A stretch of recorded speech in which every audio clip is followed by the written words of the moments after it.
पहाड़ टीवी में हूँ आपके साथ सुरेखा थपलियाल। आइए उत्तराखंड की बड़ी खबरों की तरफ रुख करेंगे, लेकिन उससे पहले एक नजर आज की सुर्खियों पर। उत्तराखंड में बर्फबारी का दौर जारी। उच्च हिमालयी क्षेत्रों में माइनस तक जाएगा तापमान। नैनीताल जवाहर नवोदय विद्यालय में प्रधानाचार्य समेत 10 स्कूली बच्चों में मिले कोरोना के लक्षण। टिहरी वरिष्ठ कोषाधिकारी गबन मामले का खुलासा। 2 कैशियर सहित 4 लोगों के खिलाफ मुकदमा दर्ज। हरिद्वार पहुंचे कांग्रेस नेता यशपाल आर्य ने प्रधानमंत्री द्वारा हल्द्वानी में की गई घोषणाओं को बताया निराधार। मसूरी में कोविड को लेकर सरकार द्वारा नाइट कर्फ्यू का पर्यटन पर पड़ा विपरीत असर। बाजार रहे खाली, कई पर्यटकों ने की बुकिंग कैंसिल। लक्सर कोतवाली पुलिस ने हरिद्वार रोकथाम और आरोपियों की धरपकड़ अभियान के तहत 2 लोगों को अवैध चाकू के साथ किया गिरफ्तार। खानपुर विधानसभा क्षेत्र में युवाओं ने समाज सेवी और पत्रकार उमेश कुमार के समर्थन में एक रैली का आयोजन किया। रैली मोहनपुरा ढंडीरा लंडोरा होते हुए लक्सर हेलीपैड पहुंची। आपको बता दें कि यहां युवाओं में इस बार परिवर्तन को लेकर के जोश और जुनून है। जनता उमेश कुमार को कहीं न कहीं एक भावी विधायक के रूप में देखना चाहती है।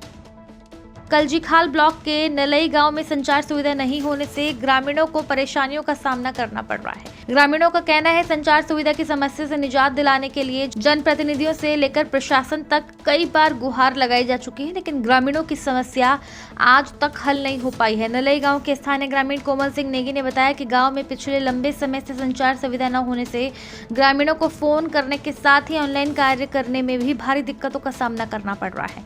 ग्रामीणों ने बताया कि गाँव के पास किसी भी कंपनी का टावर नहीं है, जिससे बच्चों का पाठन पठन भी बाधित होता है।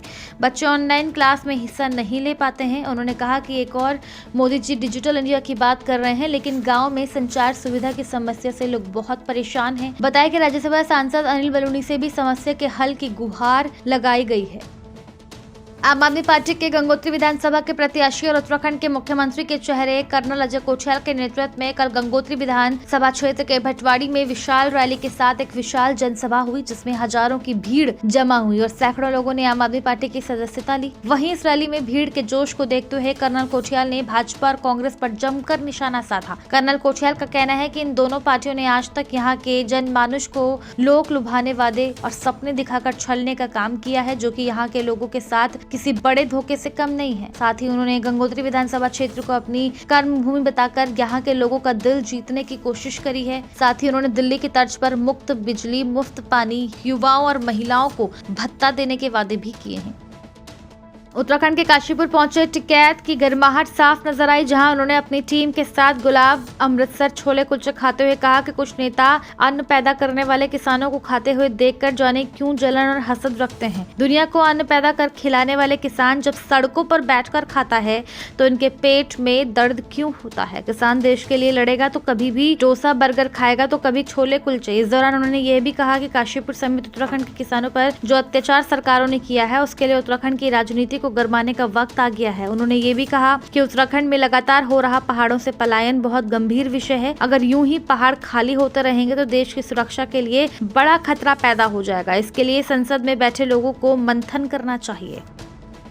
बाजपुर में जिलाधिकारी के आदेश के बाद सरकारी और निजी विद्यालय छात्र छात्राओं के लिए बंद रहे, जबकि स्कूल में पहुंचे अध्यापकों द्वारा बच्चों को ऑनलाइन शिक्षण कार्य दिया जा रहा है। वहीं विद्यालय में पहुंचे छात्र छात्राओं को स्कूल प्रबंधन द्वारा वापस घर भेज दिया गया। बता दें कि कोरोना वायरस के नए वेरिएंट ओमिक्रॉन मामलों में लगातार हो रही बढ़ोतरी को देखते हुए जिलाधिकारी द्वारा 30 और 31 दिसंबर को विद्यालय में छात्र छात्राओं के आने पर रोक लगाई गई है, जबकि विद्यालय में ऑनलाइन कक्षाएं संचालित करने के आदेश जारी किए गए हैं।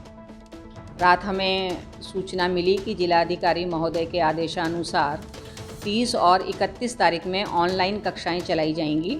तो उसके लिए हमने रात व्हाट्सएप पर सूचना मिलने के साथ ही सभी बच्चों को व्हाट्सएप के माध्यम से ही सूचित कर दिया है कि 30 और 31 तारीख को विद्यालय में क्लासेस नहीं चलेंगी। आपको व्हाट्सएप के माध्यम से ही पढ़ाया जाएगा, तो जिससे सभी बच्चे अपना घर पर हैं। सभी बच्चों को सूचनाएं मिल गई हैं, क्योंकि सभी क्लासेस में मैसेज हमने व्हाट्सएप ग्रुप हमने ऑलरेडी बनाई रखे थे सभी के, उसी ग्रुप के माध्यम से सभी बच्चों को सूचित कर दिया गया है। और जो बच्चे व्हाट्सएप पर नहीं जुड़े, अगर विद्यालय में आए थे विद्यालय के लिए, तो उनको भी ये सूचना दे दी गई है कि अब आपकी पढ़ाई जो है वो व्हाट्सएप के माध्यम से ही होगी। और आगे जो शीतकालीन अवकाश हैं उसकी भी सूचना बच्चों को दे दी गई है। विधानसभा चुनाव को लेकर सभी पार्टियां मैदान में उतर चुकी हैं। वहीं कांग्रेस पार्टी ने भाजपा सरकार के खिलाफ मोर्चा खोल दिया है। आरक्षण श्रेणी की नौकरियां न होने और सरकारी ठेका प्रथा पर दी गई नौकरियों में आरक्षण दिए जाने की मांग को लेकर पूर्व मंत्री यशपाल आर्य ने भाजपा सरकार को जमकर कोसा। मंगलौर विधायक काजी निजामुद्दीन द्वारा आरक्षित वर्गों की विशाल जनसभा का आयोजन किया गया था। जनसभा को संबोधित करने पहुंचे पूर्व मंत्री यशपाल आर्य ने भाजपा सरकार दलित समाज का उत्पीड़न किए जाने का आरोप लगाया। उन्होंने कहा कि भाजपा सरकार ने आरक्षित वर्गों के साथ भेदभाव किया है। सरकारी ठेका प्रथा पर आरक्षित लोगों को नौकरियां क्यों नहीं दी जा रही हैं? भाजपा सरकार केवल झूठे मामलों की सरकार है। ये केवल जनता को ठगने का काम करती है। खुशी मिली है। हमारा जो समाज है, दलित समाज, शोषित समाज, वंचित समाज, आज यहाँ पर पूरे एक जनसैलाब के रूप में यहाँ पर दिखाई दे रहा है और ये इस बात का संकेत है कि हमारे समाज की, दलित समाज की आस्था, विश्वास भारतीय जनता पार्टी पर नहीं है। भारतीय जनता पार्टी दलित विरोधी है और हमारे समाज का विश्वास, दलित समाज का विश्वास कांग्रेस पर बना हुआ है। आज इस बात का संकेत यहाँ पर दिखाई दे रहा है। तो यकीनन हमारे समाज की 2022 के चुनाव में एक निर्णायक भूमिका होगी। हमारी आबादी 19% है और ये निर्णायक होंगे।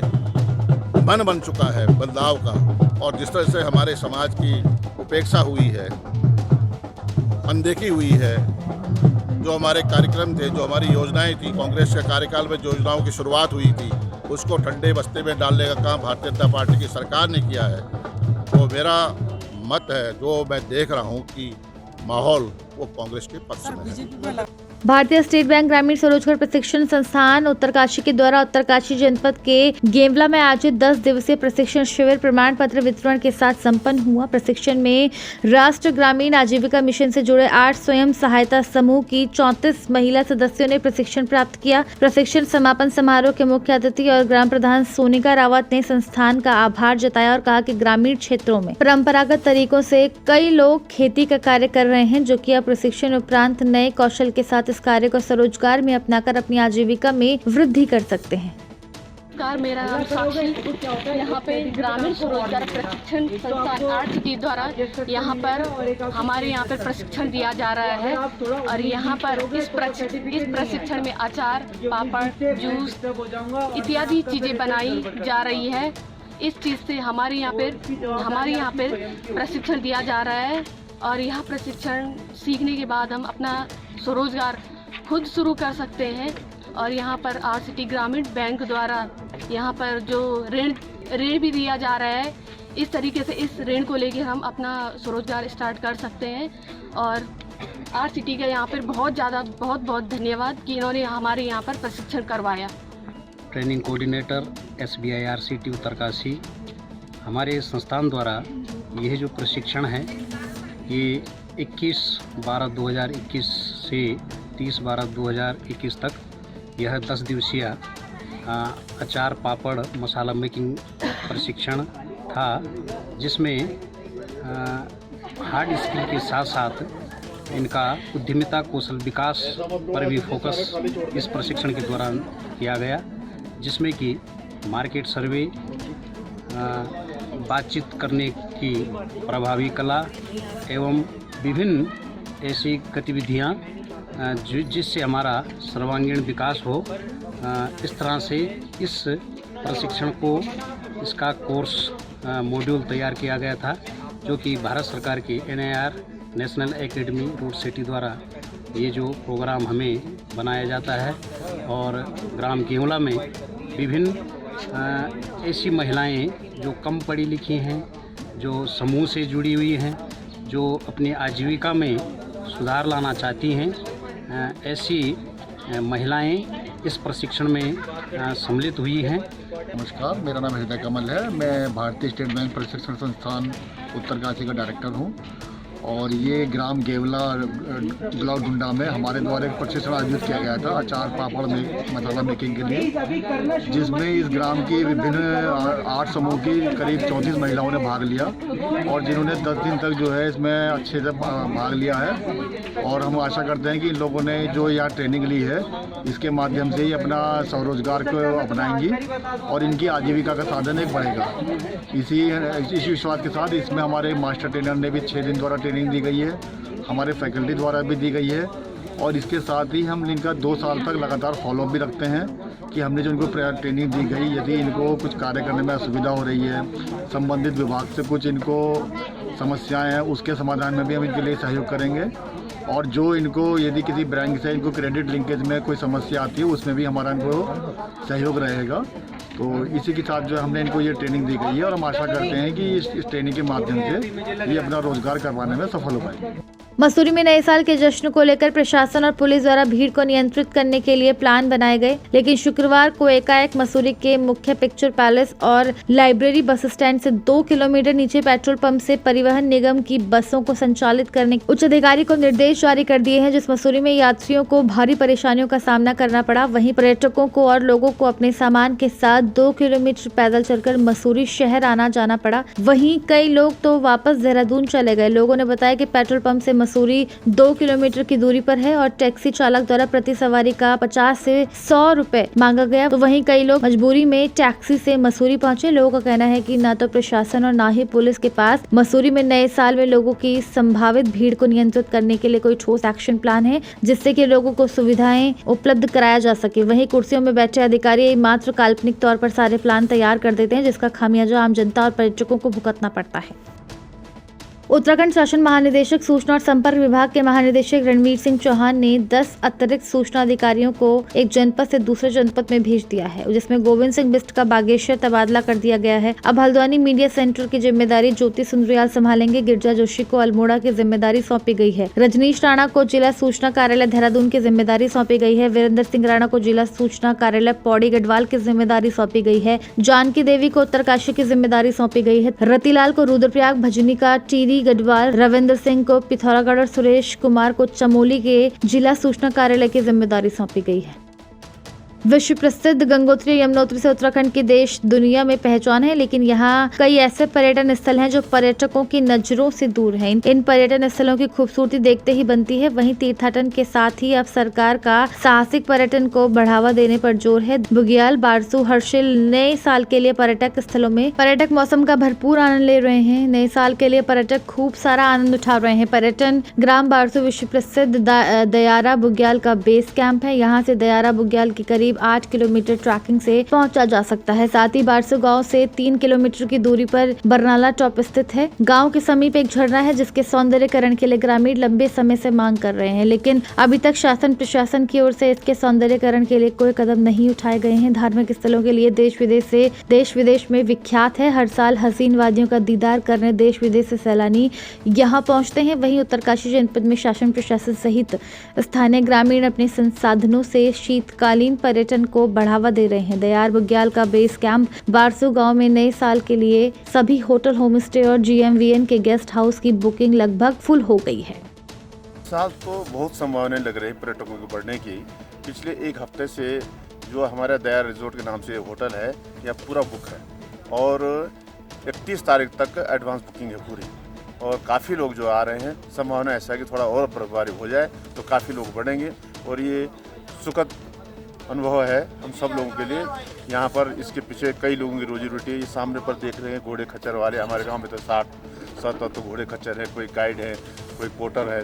सभी लोगों को जो है, मुझे ही नहीं सभी लोगों को जो है यहाँ पर रोजगार मिल रहा है। बहुत खुशी की बात है। क्या क्या चीज़ें यहाँ? बड़ा झरना है और उसके लिए एक प्रस्ताव हमने शासन को भेजा था, लेकिन यहाँ का जो निकम्मे अधिकारी कुछ लोग हैं वो जो है 6 महीने से जो है वो आंगन में ही पड़ा हुआ है। अभी तक जो है उसकी स्वीकृति नहीं मिल पाई और वहाँ रास्ता टूट रखा, उसको रास्ता नहीं बन पाया। लेकिन एक उत्तरकाशी जिले में बहुत महत्वपूर्ण झरना है ये और दूसरे इसके ऊपर बरनाला ताल है, नज़दीक है यहाँ से 3 किलोमीटर। तो दूसरा यहाँ बागवानी का क्षेत्रफल है, एप्पल ऑर्चर्ड है, काफ़ी लोग देखने जाते हैं। फिर यहाँ पर जो है हमारा जो है ये ट्राउट फिश का काम है। काफ़ी लोग जो है इसके लिए भी आते हैं एंजॉयमेंट करने के लिए, ट्राउट फिश खाते हैं। यहाँ से ट्राउट फिश बाहर भी ले जाते हैं और कई चीज़ें हैं, नेचर गाइड वगैरह यहाँ पर फिर बर्फ़ पड़ जाए तो स्कीइंग होगी, नीम के लोग कराते हैं, पर्यटन विभाग कराता है, अन्य लोग भी जो इसके शीतकालीन खेल शौकीन है वो लोग भी आते हैं। काफ़ी मात्रा में पर्यटक बढ़ रहे हैं, बहुत खुशी की बात है। इस काम में जो है सभी लोगों को जो है रोज़गार मिलता है। हम पूरे 10 लोग हैं, हम एक ही कंपनी से हैं और कल ही आए हम बारिश में यहाँ पे, और यहाँ का व्यू देख के बहुत अच्छा लग रहा है। ऐसे लग रहा है कि हम नेचर के बीच में ऐसे रह के बहुत ही अच्छा फील हो रहा है। श्री जगमोहन सिंह रावत जी जो जिलाध्यक्ष मौजूदा जिलाध्यक्ष कांग्रेस हैं उनके द्वारा की गई थी और 2015 में राष्ट्रीय कृषि विकास योजना के तहत थी। हालांकि उस समय हम इतने सफल नहीं हो पाए। तत्पश्चात गवर्नमेंट द्वारा पुनः हम पर विश्वास जताते हुए वर्ष 2019 में नील क्रांति के तहत ये योजना दी गई थी और इन्होंने लगभग 2.5 लाख हमको निर्माण के लिए और 3 लाख लगभग सीड और बीज के लिए दिया था। और अभी मौजूदा समय में मेरा लगभग 12.5 कुंटल प्रोडक्शन एक साल में हो जाता है और अभी मेरे पास 2 अन्य यूनिट भी तैयार है और मुझे आशा है कि अगले वर्ष में 10 टन के लगभग प्रोडक्शन कर पाऊँगा। कितनी कमाई हो जाती है? लगभग मेरे अभी ये क्योंकि मेरे पास 3 रेसिवेस हैं केवल अभी, तो अभी मेरे मौजूदा 50 से 60 हज़ार रुपये मंथली लगभग इनकम हो जाती है।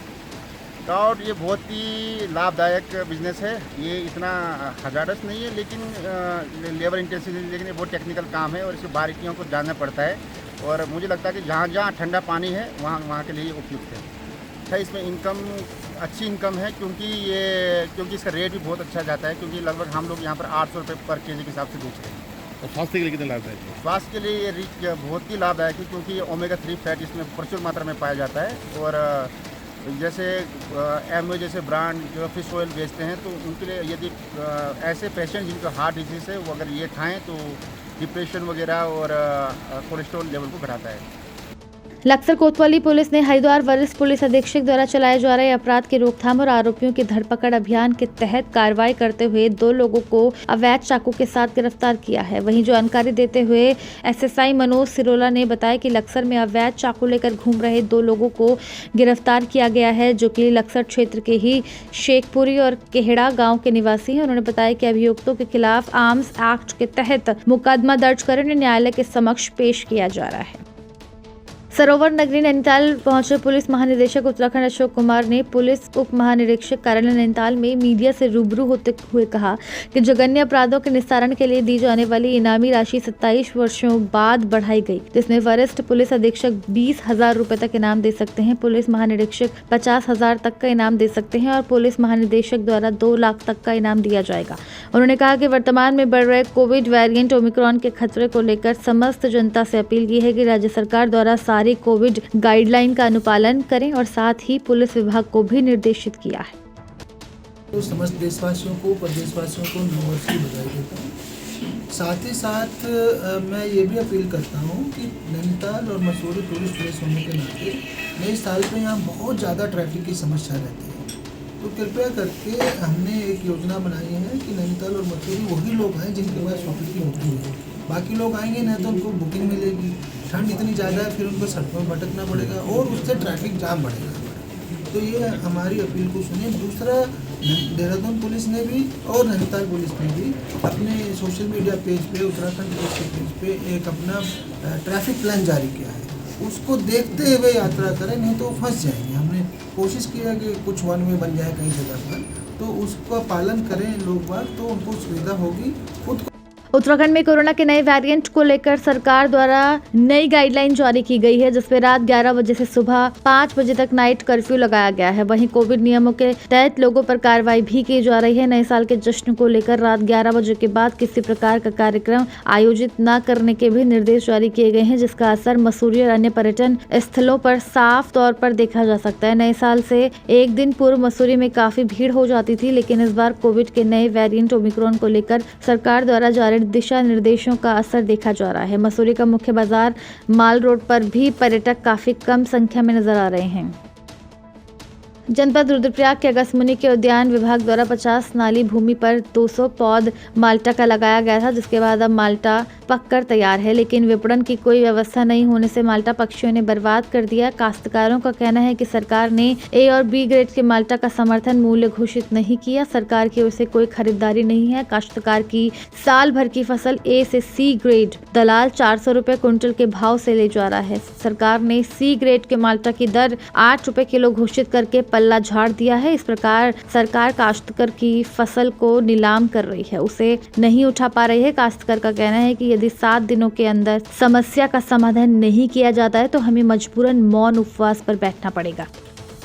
25 दिसंबर से टिहरी से लापता ट्रेजरी अधिकारी को ढूंढते हुए पुलिस ऋषिकेश पहुंची, जहां एम्स के गेट नंबर 1 के सामने उनमें से एक अधिकारी की कार संदिग्ध परिस्थितियों में पाई गई। कार के अंदर से पुलिस को अकाउंट संबंधित अति महत्वपूर्ण फाइलें बरामद हुई, जिनकी जांच की जा रही है। आपको बता दें कि टिहरी जिले की ट्रेजरी में तैनात यशपाल सिंह नेगी और जयप्रकाश शाह 25 दिसंबर से लापता है। दोनों कर्मचारियों की गुमशुदगी की रिपोर्ट परिजनों ने टिहरी पुलिस को दर्ज कराई है। मामले की गंभीरता को देखते हुए टिहरी पुलिस दोनों अधिकारियों की तलाश में जुट गई है। इसके बाद पुलिस को सूचना मिली कि दोनों अधिकारियों में से एक अधिकारी की कार एम्स के गेट के पास खड़ी है, जिसकी सूचना पाकर पुलिस मौके पर पहुंची और गाड़ी को अपने सुपुर्द लिया। मामले की जांच कर रहे उप निरीक्षक जितेंद्र कुमार ने बताया कि 25 दिसंबर से ट्रेजरी में तैनात 2 अधिकारी 2 गाड़ियों को लेकर लापता होने की सूचना पुलिस को मिली, जिसके बाद पुलिस ने मामले की तहकीकात शुरू की, जिसमें यशवंत सिंह की गाड़ी एम्स के गेट नंबर 1 पर पाई गई, जिसकी तलाशी लेने पर गाड़ी के अंदर से अति महत्वपूर्ण फाइलें बरामद हुई है, जिसकी जांच की जा रही है। उन्होंने बताया कि इनकी दूसरी गाड़ी की भी तलाश की जा रही है। मेरा नाम SI जितेंद्र कुमार है। अच्छा, ये जो मामला है, क्या मामला है? गाड़ी बरामद हुई है, ट्रेजरी से कोई 2 लोग गायब हुए, क्या है? ये प्रकरण ये है कि जो हमारी ट्रेजरी न्यू टिहरी है, तो उसके 2 कर्मचारी जो लेखाकार अकाउंटेंट हैं, वो 25 तारीख में गायब हो गए थे, ट्रेजरी से कहीं चले गए हैं और उसकी गुमशुदगी उसके परिजन के द्वारा हमारी थाना कोतवाली नई टिहरी पर लिखाई गई थी, जिसकी विवेचना मेरे द्वारा की जा रही है। तो हमें जानकारी हुई थी कि उस जो 2 कर्मचारी गायब हुए हैं, वो जिस वाहन को लेकर के गए थे, वो वाहन 2 गाड़ियाँ ले गए थे। वो उनमें से एक वाहन जो एम्स अस्पताल है उसके गेट नंबर 1 के पास खड़ा हुआ है। तो आज हम यहाँ पे आए तो वाहन हमें यहाँ पे मिला है और हमारे साथ में नरेंद्र नगर की जो पुलिस है वो भी है, उनके द्वारा ही सूचना दी गई थी कि वाहन यहाँ पे खड़ा हुआ है, आप आकर के इसे बरामद करते हुए आवश्यक कार्रवाई इसमें कर लें। कुछ फाइलें मिली हैं, किस तरह की फाइलें हैं? अभी क्योंकि ट्रेजरी के कर्मचारी हैं, कोषागार के कर्मचारी हैं नई टिहरी के, तो उसी से संबंधित फाइलें बताई जा रही हैं। बाकी विवेचना में जो भी कार्रवाई होगी वो विवेचना में मेंशन की जाएगी। अकाउंट से संबंधित फाइलें हैं? अकाउंट से संबंधित ही बताई जा रही हैं, क्योंकि वहाँ पे ट्रेजरी में मैं गया नहीं हूँ। लेकिन जो उसके परिजन हैं उनके द्वारा सूचना दी गई थी कि शायद अकाउंट से संबंधित ही कोई फाइलें हैं जो कि वो लेकर के गए थे। महिला मित्र भी साथ में है या अकेले हैं? नहीं, वो 2 लोग ही गए हैं।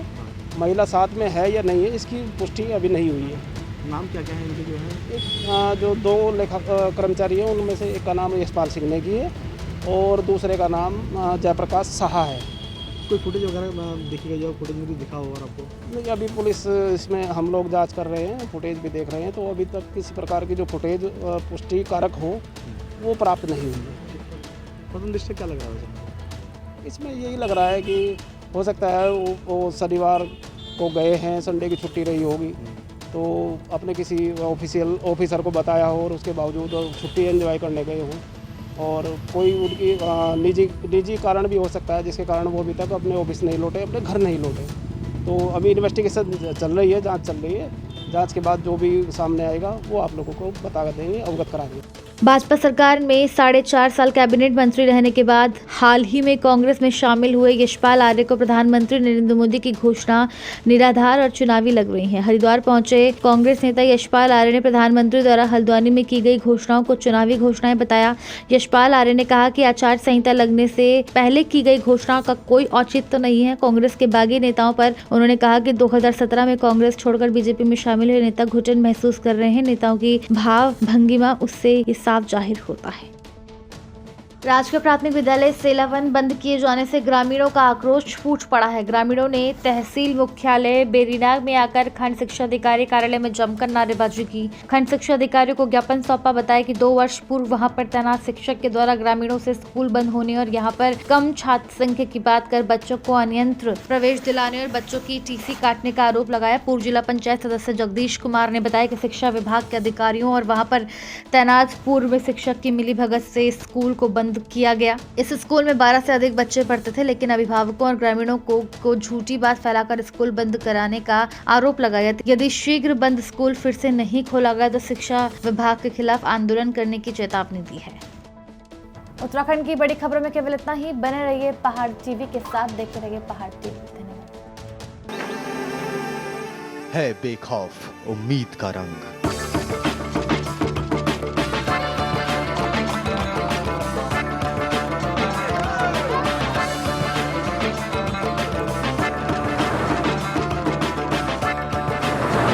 है आस्था भी।